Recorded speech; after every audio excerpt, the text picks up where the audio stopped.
भोला महतो ने पहली स्त्री के मर जाने के बाद दूसरी सगाई की तो उसके लड़के रघु के लिए बुरे दिन आ गए। रघु की उम्र उस समय केवल 10 वर्ष की थी। चैन से गांव में गुल्ली डंडा खेलता फिरता था। मां के आते ही चक्की में जुटना पड़ा। पन्ना रूपवती स्त्री थी और रूप और गर्व में चोली दामन का नाता है। वो अपने हाथों से कोई मोटा काम न करती। गोबर रघु निकालता, बैलों को सानी रघु देता, रघु ही जूठे बर्तन मांजता। भोला की आंखें कुछ ऐसी फिरी कि उसे अब रघु में सब बुराइयां ही बुराइयां नजर आती। पन्ना की बातों को वो प्राचीन मर्यादानुसार आंखें बंद करके मान लेता था। रघु की शिकायतों की जरा भी परवाह न करता। नतीजा ये हुआ कि रघु ने शिकायत करना छोड़ दिया। किसके सामने रोए? बाप ही नहीं, सारा गांव उसका दुश्मन था। बड़ा जिद्दी लड़का है, पन्ना को कुछ समझता ही नहीं। बेचारी उसका दुलार करती है, खिलाती पिलाती है। ये उसी का फल है। दूसरी औरत होती तो निबाह न होता। वो तो कहो, पन्ना इतनी सीधी सादी है कि निबाह होता जाता है। सबल की शिकायतें सब सुनते हैं, निर्बल की फरियाद भी कोई नहीं सुनता। रघु का हृदय मां की ओर से दिन दिन फटता जाता था।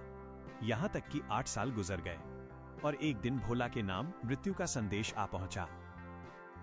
पन्ना के 4 बच्चे थे, 3 बेटे और 1 बेटी। इतना बड़ा खर्च और कमाने वाला कोई नहीं। रघु अब क्यों पूछने लगा? ये मानी हुई बात थी। अपनी स्त्री लाएगा और अलग रहेगा। स्त्री आकर और भी आग लगाएगी। पन्ना को चारों ओर अंधेरा ही अंधेरा दिखाई देता था। पर कुछ भी हो, वो रघु की आश्रित बनकर घर में न रहेगी। जिस घर में उसने राज किया उसमें अब लौंडी न बनेगी। जिस लौंडे को अपना गुलाम समझा उसका मुंह न ताकेगी। वो सुंदर थी, अवस्था भी कुछ ऐसी ज्यादा न थी। जवानी अपनी पूरी बहार पर थी। क्या वो कोई दूसरा घर नहीं कर सकती? यही न होगा, लोग हंसेंगे। बला से उसकी बिरादरी में क्या ऐसा होता नहीं? ब्राह्मण ठाकुर थोड़े ही थी कि नाक कट जाएगी। ये तो ऊंची जातों में होता है कि घर में चाहे जो कुछ करो, बाहर पर्दा ढका रहे। वो तो संसार को दिखाकर दूसरा घर कर सकती है। फिर वो रघु की दबेल बनकर क्यों रहे? भोला को मरे 1 महीना गुजर चुका था। संध्या हो गई थी। पन्ना इसी चिंता में पड़ी हुई थी कि सहसा उसे ख्याल आया, लड़के घर में नहीं है। ये बैलों के लौटने की बेला है, कहीं कोई लड़का उनके नीचे ना आ जाए। अब द्वार पर कौन है जो उनकी देखभाल करेगा? घर से बाहर निकली तो देखा रघु अपने झोंपड़े में बैठा ऊख की गंडेरियां बना रहा है। तीनों लड़के उसे घेरे खड़े हैं और छोटी लड़की गर्दन में हाथ डाले उसकी पीठ पर सवार होने की चेष्टा कर रही है। पन्ना को अपनी आंखों पर विश्वास न आया। आज तो ये नई बात है। शायद दुनिया को दिखाता है कि मैं अपने भाइयों को कितना चाहता हूं और मन में छुरी रखी हुई है। घात मिले तो जान ही ले ले। काला सांप है, काला सांप। कठोर स्वर में बोली, तुम सबके सब वहां क्या करते हो? घर में आओ, सांझ की बेला है, गोरू आते होंगे। रघु ने विनीत नेत्रों से देखकर कहा, मैं तो हूं ही काकी, डर किस बात का है? बड़ा लड़का केदार बोला, काकी रघु दादा ने हमारे लिए 2 गाड़ियां बना दी हैं। ये देख, एक पर हम और खुन्नू बैठेंगे, दूसरी पर लक्ष्मण और झुनिया। दादा दोनों गाड़ियां खींचेंगे। ये कहकर वो कोने से छोटी छोटी गाड़ियां निकाल लाया। 4-4 पहिए लगे थे, बैठने के लिए तख्ते और रोक के लिए दोनों तरफ बाजू थे। पन्ना ने आश्चर्य से पूछा, ये गाड़ियां किसने बनाई?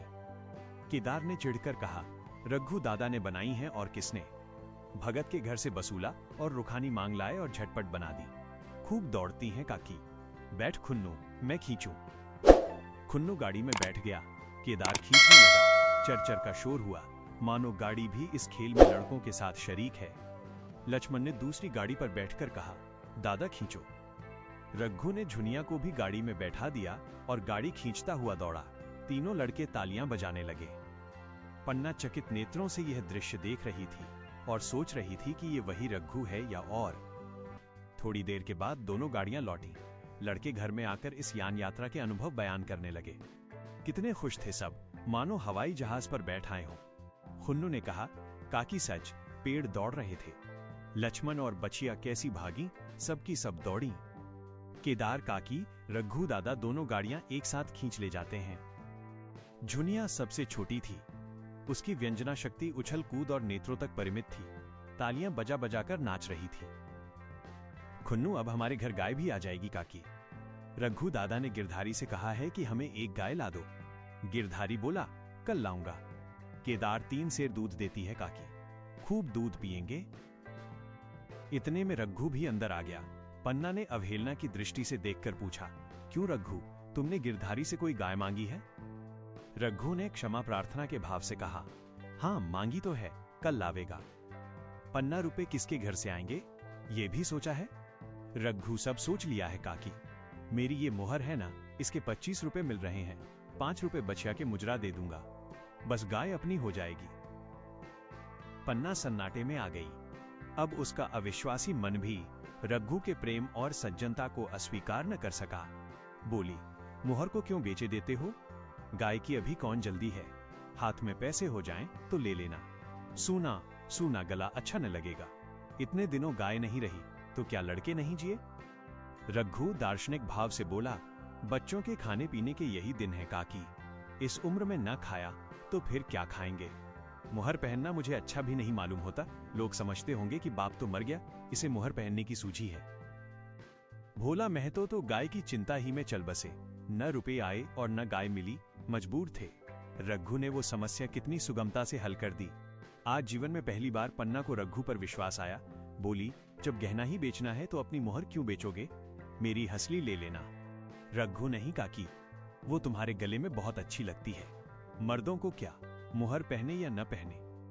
पन्ना, चल, मैं बूढ़ी हुई, मुझे अब हंसली पहनकर क्या करना है, तू अभी लड़का है, तेरा सूना गला अच्छा न लगेगा। रघु मुस्कुरा कर बोला, तुम अभी से कैसे बूढ़ी हो गईं? गांव में कौन तुम्हारे बराबर है? रघु की सरल आलोचना ने पन्ना को लज्जित कर दिया। उसके रूखे मुरझाए मुख पर प्रसन्नता की लाली दौड़ गई। 5 साल गुजर गए। रघु सा मेहनती, ईमानदार, बात का धनी दूसरा किसान गांव में न था। पन्ना की इच्छा के बिना कोई काम न करता। उसकी उम्र अब 23 साल की हो गई थी।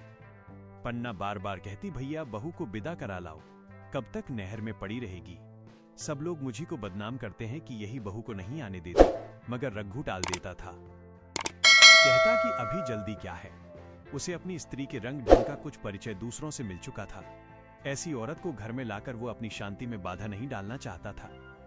आखिर एक दिन पन्ना ने जिद करके कहा, तो तुम न लाओगे? कह दिया कि अभी कोई जल्दी नहीं है। तुम्हारे लिए जल्दी न होगी, मेरे लिए तो जल्दी है। मैं आज आदमी भेजती हूँ। पछताओगी काकी, उसका मिजाज अच्छा नहीं है। तुम्हारी बला से, जब मैं उससे बोलूंगी ही नहीं तो क्या हवा से लड़ेगी? रोटियां तो बना लेगी, मुझसे भीतर बाहर का सारा काम नहीं होता। मैं आज बुलाए लेती हूँ। बुलाना चाहती हो, बुला लो, मगर फिर ये ना कहना कि ये मेहरिया को ठीक नहीं करता, उसका गुलाम हो गया। न कहूंगी, जाकर 2 साड़ियां और मिठाई ले आ। तीसरे दिन मुलिया मैके से आ गई। दरवाजे पर नगाड़े बजे, शहनाइयों की मधुर ध्वनि आकाश में गूंजने लगी। मुंह दिखावे की रस्म अदा हुई। वह इस मरुभूमि में निर्मल जलधारा थी। गेहुआ रंग था, बड़ी बड़ी नोकीली पलकें, कपोलों पर हल्की सुर्खी, आंखों में प्रबल आकर्षण। रघु उसे देखते ही मंत्रमुग्ध हो गया। प्रातःकाल पानी का घड़ा लेकर चलती, तब उसका गेहरंग प्रभात की सुनहली किरणों से कुंदन हो जाता। मानो उषा अपनी सारी सुगंध, सारा विकास और सारा उन्माद लिए मुस्कुराती चली जाती हो। मुलिया मैके से ही जली भुनी आई थी। मेरा शौहर छाती फाड़कर काम करे और पन्ना रानी बनी बैठी रहे, उसके लड़के रईस जादे बने घूमे। मुलिया से ये बर्दाश्त न होगा। वो किसी की गुलामी न करेगी। अपने लड़के तो अपने होते ही नहीं, भाई किसके होते हैं? जब तक पर नहीं निकलते हैं, रघु को घेरे हुए हैं। ज्यों ही जरा सयाने हुए पर झाड़कर निकल जाएंगे, बात भी न पूछेंगे। उस दिन उसने रघु से कहा, तुम्हें इस तरह गुलामी करनी हो तो करो, मुझसे न होगी। रघु, तो फिर क्या करूं, तू ही बता। लड़के तो अभी घर का काम करने लायक भी नहीं है। मुलिया, लड़के रावत के हैं, कुछ तुम्हारे नहीं है। यही पन्ना है जो तुम्हें दाने दाने को तरसाती थी। सब सुन चुकी हूं। मैं लौंडी बनकर न रहूंगी। रुपए पैसे का मुझे कुछ हिसाब नहीं मिलता। न जाने तुम क्या लाते हो और वो क्या करती हैं। तुम समझते हो रुपए घर ही में तो हैं, मगर देख लेना तुम्हें जो एक फूटी कौड़ी भी मिले। रघु, रुपए पैसे तेरे हाथ में देने लगूं तो दुनिया क्या कहेगी, ये तो सोच। मुलिया, दुनिया जो चाहे कहे, दुनिया के हाथों बिकी नहीं हूं। देख लेना, भाड़ लीप कर हाथ काला ही रहेगा। फिर तुम अपने भाइयों के लिए मरो, मैं क्यों मरूं? रघु ने जवाब न दिया। उसे जिस बात का भय था वो इतनी जल्द सिर पर आ पड़ी। अब अगर उसने बहुत तत्तुथंबो किया तो साल 6 महीने और काम चलेगा। बस आगे ये डोंगा चलता नजर नहीं आता। बकरे की मां कब तक खैर मनाएगी? एक दिन पन्ना ने महुए का सुखावन डाला। बरसात शुरू हो गई थी। बखार में अनाज गीला हो रहा था। मुलिया से बोली, बहू जरा देखती रहना, मैं तालाब से नहाऊं। मुलिया ने लापरवाही से कहा, मुझे नींद आ रही है, तुम बैठकर देखो, एक दिन न नहाओगी तो क्या होगा। पन्ना ने साड़ी उठाकर रख दी, नहाने न गई। मुलिया का वार खाली गया। कई दिन के बाद एक शाम को पन्ना धान रोपकर लौटी। अंधेरा हो गया था। दिन भर की भूखी थी। आशा थी बहू ने रोटी बना रखी होगी, मगर देखा तो यहाँ चूल्हा ठंडा पड़ा हुआ था और बच्चे मारे भूख के तड़प रहे थे। मुलिया से आहिस्ते से पूछा, आज अभी चूल्हा नहीं जला? केदार ने कहा, आज दोपहर को भी चूल्हा नहीं जला काकी, भाभी ने कुछ बनाया ही नहीं। पन्ना, तो तुम लोगों ने खाया क्या? केदार, कुछ नहीं, रात की रोटियां थीं, खुन्नू और लक्ष्मण ने खाई, मैंने सत्तू खा लिया। पन्ना और बहू? केदार, वो तो पड़ी सो रही है, कुछ नहीं खाया। पन्ना ने उसी वक्त चूल्हा जलाया और खाना बनाने बैठ गई। आटा गूंथती थी और रोती थी। क्या नसीब है, दिन भर खेत में जली, घर आई तो चूल्हे के सामने जलना पड़ा। केदार का 14वां साल था। भाभी के रंग ढंग देखकर सारी स्थिति समझ रहा था। बोला, काकी, भाभी अब तुम्हारे साथ रहना नहीं चाहती। पन्ना ने चौंक कर पूछा, क्या कुछ कहती थी? केदार, कहती कुछ नहीं थी, मगर है उसके मन में यही बात। फिर तुम क्यों नहीं छोड़ देती? जैसे चाहे रहे, हमारा भी भगवान है। पन्ना ने दांतों से जीभ दबाकर कहा, चुप, मेरे सामने ऐसी बात भूल कर भी न कहना। रघु तुम्हारा भाई नहीं, तुम्हारा बाप है। मुलिया से कभी बोलोगे तो समझ लेना जहर खा लूंगी। दशहरे का त्योहार आया। इस गांव से कोस भर पर एक पूर्वे में मेला लगता था। गांव के सब लड़के मेला देखने चले। पन्ना भी लड़कों के साथ चलने को तैयार हुई, मगर पैसे कहां से आए? कुंजी तो मुलिया के पास थी। रघु, लड़के मेले जा रहे हैं, सबों को 2-2 आने पैसे दे दे। मुलिया ने त्योरियां चढ़ाकर कहा, पैसे घर में नहीं है। रघु, अभी तो तेलहन बिका था, क्या इतनी जल्दी रुपए उठ गए? मुलिया, हाँ, उठ गए। रघु, कहां उठ गए, जरा सुनो, आज त्योहार के दिन लड़के मेला देखने न जाएंगे? मुलिया, अपनी काकी से कहो पैसे निकालें, गाड़ कर क्या करेंगी? खूंटी पर कुंजी लटक रही थी। रघु ने कुंजी उतारी और चाहा कि संदूक खोले कि मुलिया ने उसका हाथ पकड़ लिया और बोली, कुंजी मुझे दे दो, नहीं तो ठीक न होगा। खाने पहनने को भी चाहिए, कागज किताब को भी चाहिए, उस पर मेला देखने को भी चाहिए। हमारी कमाई इसलिए नहीं है कि दूसरे खाएं और मूंछों पर ताव दें। पन्ना ने रघु से कहा, भैया, पैसे क्या होंगे, लड़के मेला देखने न जाएंगे। रघु ने झिड़क कर कहा, मेला देखने क्यों न जाएंगे? सारा गांव जा रहा है, हमारे ही लड़के न जाएंगे। यह कहकर रघु ने अपना हाथ छुड़ा लिया और पैसे निकालकर लड़कों को दे दिए। मगर कुंजी जब मुलिया को देने लगा, तब उसने उसे आंगन में फेंक दिया और मुंह लपेटकर लेट गई। लड़के मेला देखने न गए। इसके बाद 2 दिन गुजर गए।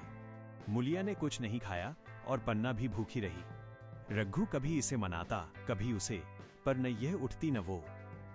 आखिर रघु ने हैरान होकर मुलिया से पूछा, कुछ मुंह से कह, चाहती क्या है? मुलिया ने धरती को संबोधित करके कहा, मैं कुछ नहीं चाहती, तू मुझे मेरे घर पहुंचा दे। रघु, अच्छा उठ, बना खा, पहुंचा दूंगा। मुलिया ने रघु की ओर आंखें उठाईं। रघु उसकी सूरत देखकर डर गया। वो माधुर्य, वो मोहकता, वो लावण्य गायब हो गया था। दांत निकल आए थे, आंखें फट गई थीं और नथुने फड़क रहे थे। अंगारे की सी लाल आंखों से देखकर बोली, अच्छा, तो काकी ने ये सलाह दी है, ये मंत्र पढ़ाया है? मैं यहां ऐसी कच्ची नहीं हूं, तुम दोनों की छाती पर मूंग दलूंगी। हो किस फेर में? रघु, अच्छा, तो मूंग ही दल लेना, कुछ खा पी लेगी तभी तो मूंग दल सकेगी। मुलिया, अब तो तभी मुंह में पानी डालूंगी जब घर अलग हो जाएगा। बहुत झेल चुकी, अब नहीं झेला जाता। रघु सन्नाटे में आ गया। 1 मिनट तक तो उसके मुंह से आवाज ही न निकली। अलग होने की उसने स्वप्न में भी कल्पना न की थी। वो खूब जानता था, रोटी के साथ लोगों के हृदय भी अलग हो जाते हैं, अपने हमेशा के लिए गैर हो जाते हैं। रघु ने मन में ठान लिया था कि इस विपत्ति को घर न आने दूंगा, मगर होनहार के सामने उसकी एक न चली। कांपते हुए स्वर में बोला, तू क्या चाहती है कि मैं अपने भाइयों से अलग हो जाऊं? भला सोच तो, कहीं मुंह दिखाने लायक रहूंगा? मुलिया, मेरा तो इन लोगों के साथ निबाह न होगा। रघु, तो तू अलग हो जा, मुझे अपने साथ क्यों घसीटती है? मुलिया, तो मुझे क्या तुम्हारे घर में मिठाई मिलती है? मेरे लिए क्या संसार में जगह नहीं है? रघु, तेरी जैसी मर्जी, जहां चाहे रहे, मैं अपने घर वालों से अलग नहीं हो सकता। जिस दिन इस घर में 2 चूल्हे जलेंगे, उस दिन मेरे कलेजे के 2 टुकड़े हो जाएंगे। मैं ये चोट नहीं सह सकता। तुझे जो तकलीफ हो वो मैं दूर कर सकता हूँ। माल असबाब की मालकिन तू है ही, अनाज पानी तेरे ही हाथ है, अब रह क्या गया है। अगर कुछ काम धंधा करना नहीं चाहती, मत कर। भगवान ने मुझे समाई दी होती तो तुझे तिनका तक उठाने न देता। तेरे ये सुकुमार हाथ पांव मेहनत मजूरी करने के लिए बनाए ही नहीं गए हैं। मगर क्या करूं, अपना कुछ बस ही नहीं है। फिर भी तेरा जी कोई काम करने को न चाहे, मत कर। मगर मुझसे अलग होने को न कह, तेरे पैरों पड़ता हूं। मुलिया ने सिर से आंचल खिसकाया और जरा समीप आकर बोली, मैं काम करने से नहीं डरती, न बैठे बैठे खाना चाहती हूँ, मगर मुझसे किसी की धौंस नहीं सही जाती। तुम्हारी ही काकी घर का कामकाज करती हैं तो अपने लिए करती हैं, अपने बाल बच्चों के लिए करती हैं। मुझ पर कुछ एहसान नहीं करती, फिर मुझ पर धौंस क्यों जमाती हैं? उन्हें अपने बच्चे प्यारे होंगे, मुझे तो तुम्हारा आसरा है। मैं अपनी आंखों से ये नहीं देख सकती कि सारा घर तो चैन करे, जरा जरा से बच्चे तो दूध पिए, और जिसके बलबूते पर गृहस्थी थमी हुई है वो मट्ठे को तरसे, कोई उसका पूछने वाला न हो। जरा अपना मुंह तो देखो, कैसे सूरत निकल आई है। औरों के तो 4 बरस में अपने पट्टे तैयार हो जाएंगे, तुम तो 10 साल में खाट पर पड़ जाओगे। बैठ जाओ, खड़े क्यों हो? क्या मार कर भागोगे? मैं तुम्हें जबरदस्ती ना बांध लूंगी या मालकिन का हुक्म नहीं है। सच कहूं, तुम बड़े कट कलेजी हो। मैं जानती ऐसे निर्मोहिए से पाला पड़ेगा तो इस घर में भूल से ना आती। आती भी तो मन न लगाती, मगर अब तो मन तुमसे लग गया। घर भी जाऊं तो मन यहां ही रहेगा, और तुम जो हो मेरी बात नहीं पूछते। रघु उसी रुखाई से बोला, मुलिया, मुझसे ये न होगा। अलग होने का ध्यान करते ही मेरा मन न जाने कैसा हो जाता है। यह चोट मुझसे न सही जाएगी। मुलिया ने परिहास करके कहा, तो चूड़ियां पहनकर अंदर बैठो ना। लाओ मैं मूछें लगा लूं। मैं तो समझती थी कि तुम में भी कुछ कसबल है, अब देखती हूं तो निरे मिट्टी के लोंदे हो। पन्ना दालान में खड़ी दोनों की बातचीत सुन रही थी। अब उससे न रहा गया। सामने आकर रघु से बोली, जब वो अलग होने पर तुली हुई है, फिर तुम क्यों उसे जबरदस्ती मिलाए रखना चाहते हो? तुम उसे लेकर रहो, हमारे भगवान मालिक हैं। जब महतो मर गए थे और कहीं पत्ती की भी छां न थी, जब उस वक्त भगवान ने निभा दिया तो अब क्या डर? अब तो भगवान की दया से तीनों लड़के सयाने हो गए हैं, अब कोई चिंता नहीं। रघु ने आंसू भरी आंखों से पन्ना को देखकर कहा, काकी, तू भी पागल हो गई है क्या? जानती नहीं, 2 रोटियां होते ही 2 मन हो जाते हैं। पन्ना, जब वो मानती ही नहीं तब तुम क्या करोगे? भगवान की यही मर्जी होगी तो कोई क्या करेगा? पराबल्ध में जितने दिन एक साथ रहना लिखा था उतने दिन रहे, अब उसकी यही मर्जी है तो यही सही। तुमने मेरे बाल बच्चों के लिए जो कुछ किया वो मैं भूल नहीं सकती। तुमने इनके सिर पर हाथ न रखा होता तो आज इनकी न जाने क्या गति होती, न जाने किसके द्वार पर ठोकरें खाते होते, न जाने कहां कहां भीख मांगते फिरते। तुम्हारा जस मरते दम तक गाऊंगी, अगर मेरी खाल तुम्हारे जूते बनाने के काम आए तो खुशी से दे दूं। चाहे तुमसे अलग हो जाऊं, पर जिस घड़ी तुम पुकारोगे कुत्ते की तरह दौड़ी आऊंगी। ये भूल कर भी न सोचना कि तुमसे अलग होकर मैं तुम्हारा बुरा चेतूंगी। जिस दिन तुम्हारा अनभल मेरे मन में आएगा उसी दिन विष खाकर मर जाऊंगी। भगवान करे तुम दूधों नहाव पूतों फलो, मरते दम तक यही असीस मेरे रोए रोए से निकलती रहेगी। और अगर लड़के भी अपने बाप के हैं तो मरते दम तुम्हारा पोस मानेंगे। ये कहकर पन्ना रोती हुई वहां से चली गई। रघु वहीं मूर्ति की तरह खड़ा रहा। आसमान की ओर टकटकी लगी थी और आंखों से आंसू बह रहे थे। पन्ना की बातें सुनकर मुलिया समझ गई कि अब अपने पौबारा है। चटपट उठी, घर में झाड़ू लगाया, चूल्हा जलाया और कुएं से पानी लाने चली। उसकी टेक पूरी हो गई थी।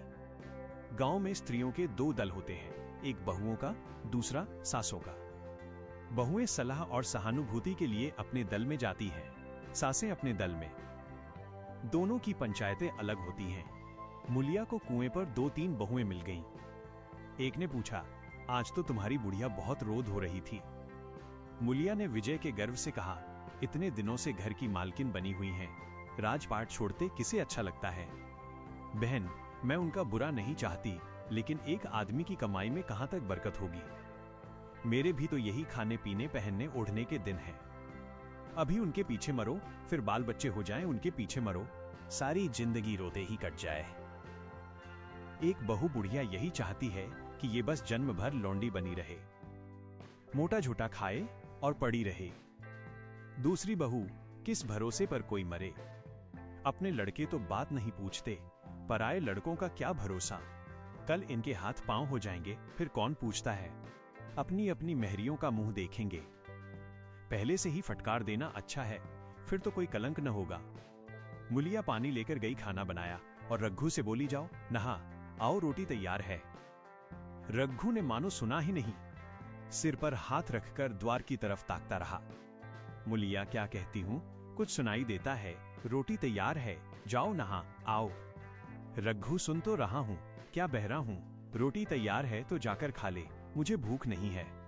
मुलिया ने फिर कुछ नहीं कहा, जाकर चूल्हा बुझा दिया, रोटियां उठाकर छींके पर रख दी और मुंह ढांक कर लेट रही। जरा देर में पन्ना आकर बोली, खाना तो तैयार है, नहा धोकर खा लो, वो भी तो भूखी होगी। रघु ने झुंझलाकर कहा, काकी तो घर में रहने देगी कि मुंह में कालिख लगाकर कहीं निकल जाऊं। खाना तो खाना ही है, आज न खाऊंगा कल खाऊंगा, लेकिन अभी मुझसे न खाया जाएगा। केदार क्या अभी मदरसे से नहीं आया? पन्ना अभी तो नहीं आया, आता ही होगा। पन्ना समझ गई कि जब तक वो खाना बनाकर लड़कों को न खिलाएगी और खुद न खाएगी, रघु न खाएगा। इतना ही नहीं, उसे रघु से लड़ाई करनी पड़ेगी, उसे जली कटी सुनानी पड़ेगी, उसे ये दिखाना पड़ेगा कि मैं ही उससे अलग होना चाहती हूं। नहीं तो वो इसी चिंता में घुल घुल कर प्राण दे देगा। ये सोचकर उसने अलग चूल्हा जलाया और खाना बनाने लगी। इतने में केदार और खुन्नू मदरसे से आ गए। पन्ना ने कहा, आओ बेटा खा लो, रोटी तैयार है। केदार ने पूछा, भैया को बुला लूं ना? पन्ना तुम आकर खा लो, उनकी रोटी बहू ने अलग बनाई है। खुन्नू जाकर भैया से पूछ ना आऊं?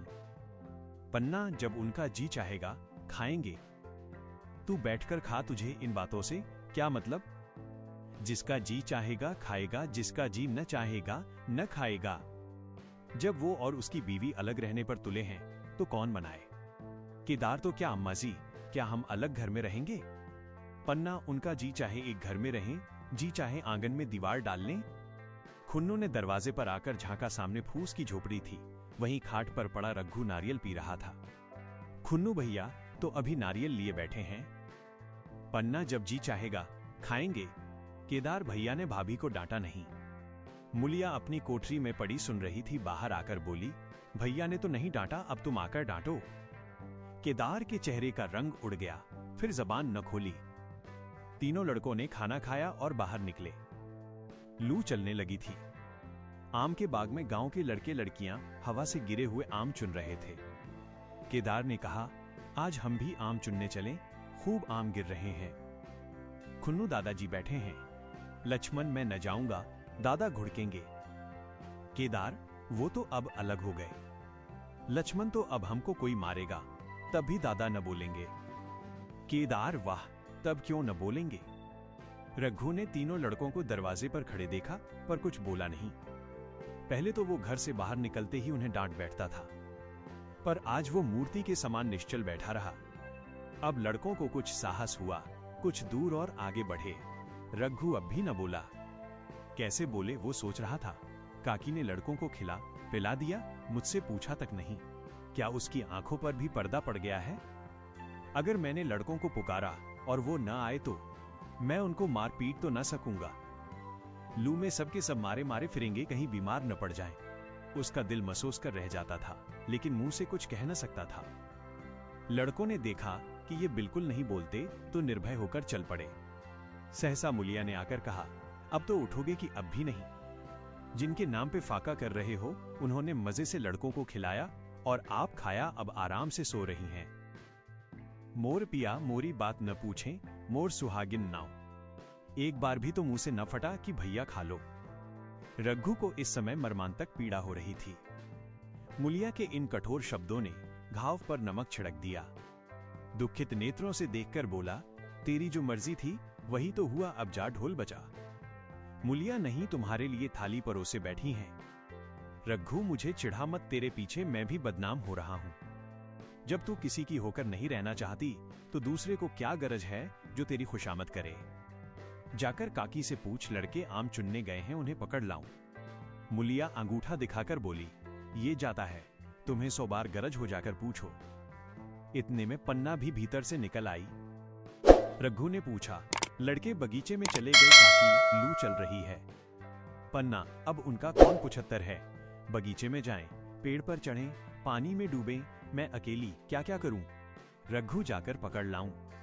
पन्ना, जब तुम्हें अपने मन से नहीं जाना है तो फिर मैं जाने को क्यों कहूं? तुम्हें रोकना होता तो रोक न देते, तुम्हारे सामने ही तो गए होंगे। पन्ना की बात पूरी न हुई थी कि रघु ने नारियल कोने में रख दिया और बाग की तरफ चला। रघु लड़कों को लेकर बाग से लौटा तो देखा मुलिया अभी तक झोपड़े में खड़ी है। बोला, तू जाकर खा क्यों नहीं लेती? मुझे तो इस बेला भूख नहीं है। मुलिया ऐंठकर बोली, हाँ, भूख क्यों लगेगी? भाइयों ने खाया, वो तुम्हारे पेट में पहुंच ही गया होगा।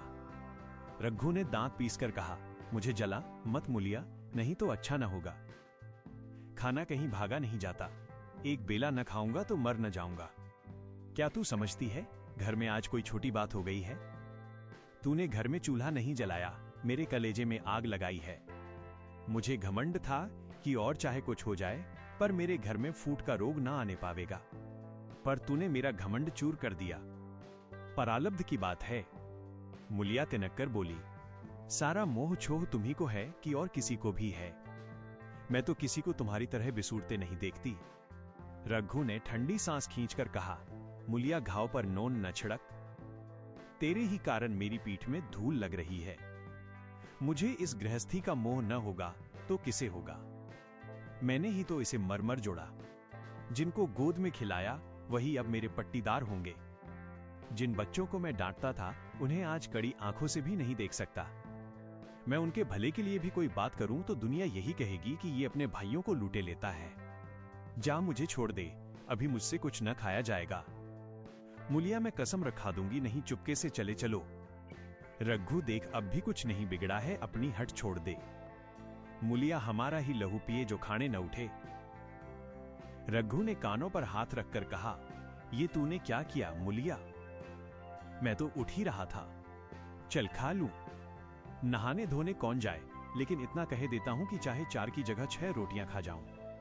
चाहे तू मुझे घी के मटके में ही डुबो दे, पर ये दाग मेरे दिल से न मिटेगा। मुलिया, दाग साग सब मिट जाएगा। पहले सबको ऐसा ही लगता है। देखते नहीं हो उधर कैसी चैन की बंसी बज रही है? वो तो मना ही रही थी किसी तरह ये सब अलग हो जाएं। अब वो पहले किसी चांदी तो नहीं है कि जो कुछ घर में आवे सब गायब। अब क्यों हमारे साथ रहने लगी? रघु ने आहत स्वर में कहा, इसी बात का तो मुझे गम है। काकी से ऐसी आशा न थी। रघु खाने बैठा तो कौर विष के घूंट सा लगता था।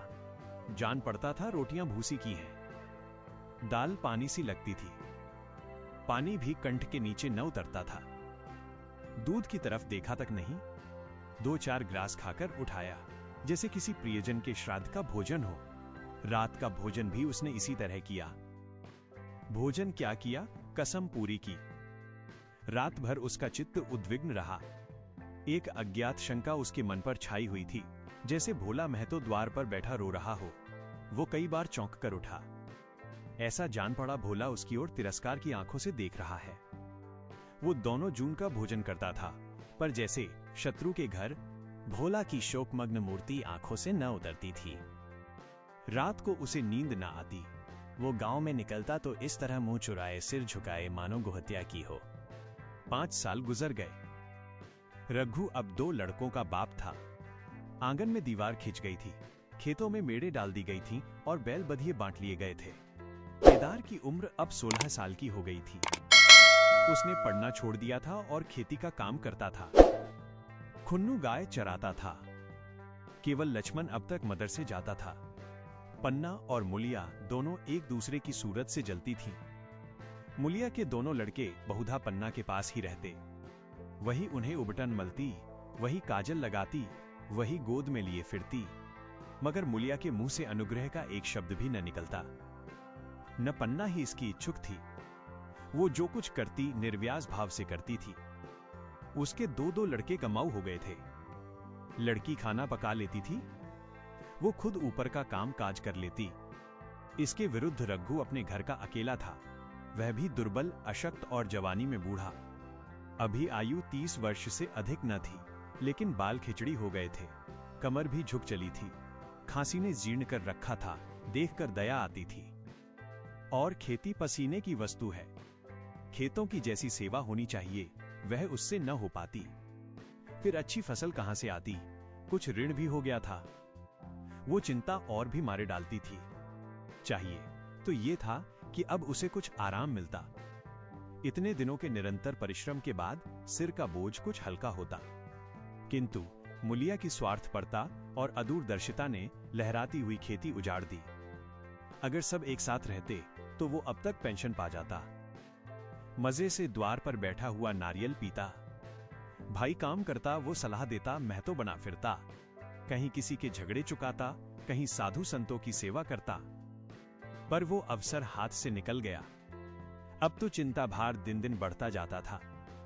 आखिर उसे धीमा धीमा ज्वर रहने लगा। हृदय शूल चिंता, कड़े परिश्रम और अभाव का यही पुरस्कार है। पहले कुछ परवाह न की, समझा आप ही अच्छा हो जाएगा। मगर कमजोरी बढ़ने लगी तो दवा की फिक्र हुई। जिसने जो बता दिया खा लिया। डॉक्टरों और वैद्यों के पास जाने की सामर्थ्य कहां?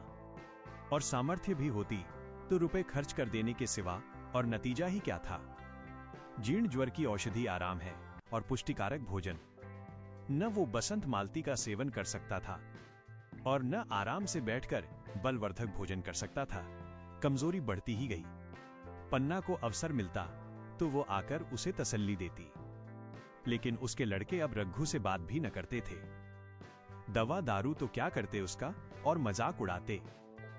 भैया समझते थे कि हम लोगों से अलग होकर सोने की ईंट रख लेंगे। भाभी भी समझती थी सोने से लज जाऊंगी। अब देखें कौन पूछता है। सिसक सिसक कर न मरे तो कह देना। बहुत हाय हाय भी अच्छी नहीं होती। आदमी उतना काम करे जितना हो सके, ये नहीं कि रुपए के लिए जान ही दे दे। पन्ना कहती, रघु बेचारे का कौन दोष है। केदार कहता, चल मैं खूब समझता हूं। भैया की जगह मैं होता तो डंडे से बात करता। मजाल थी कि औरत यूं जिद करती। ये सब भैया की चाल थी, सब सधी बदी बात थी। आखिर एक दिन रघु का टिमटिमाता हुआ जीवन दीपक बुझ गया। मौत ने सारी चिंताओं का अंत कर दिया। अंत समय उसने केदार को बुलाया था, पर केदार को ऊख में पानी देना था। डरा कहीं दवा के लिए न भेज दें, बहाना बना दिया। मुलिया का जीवन अंधकारमय हो गया। जिस भूमि पर उसने मंसूबों की दीवार खड़ी की थी अब नीचे से खिसक गई थी। जिस खूंटे के बल पर वो उछल रही थी वो उखड़ गया था। गांव वालों ने कहना शुरू किया, ईश्वर ने कैसा तत्काल दंड दिया। बेचारी मारे लाज के अपने बच्चों को लिए रोया करती। गांव में किसी को मुंह दिखाने का साहस ना होता। प्रत्येक प्राणी उससे ये कहता हुआ मालूम होता था, मारे घमंड के धरती पर पांव न रखती थी। आखिर सजा मिल गई कि नहीं? अब इस घर में कैसे निवाह होगा? वो किसके सहारे रहेगी? किसके बल पर खेती होगी? बेचारा रघु बीमार था, दुर्बल था, पर जब तक जीता रहा अपना काम करता रहा। मारे कमजोरी के कभी कभी सिर पकड़कर बैठ जाता और जरा दम लेकर फिर हाथ चलाने लगता था। सारी खेती तहस नहस हो रही थी, उसे कौन संभालेगा? अनाज की डांठें खलियान में पड़ी थीं, ऊख अलग सूख रही थीं, वो अकेली क्या करेगी? फिर सिंचाई अकेले आदमी का तो काम नहीं, 3-3 मजूरों को कहां से लाए? गांव में मजूर थे ही कितने आदमियों के लिए खिंचातानी हो रही थी। क्या करे क्या न करे? इस तरह 13 दिन बीत गए, क्रिया कर्म से छुट्टी मिली।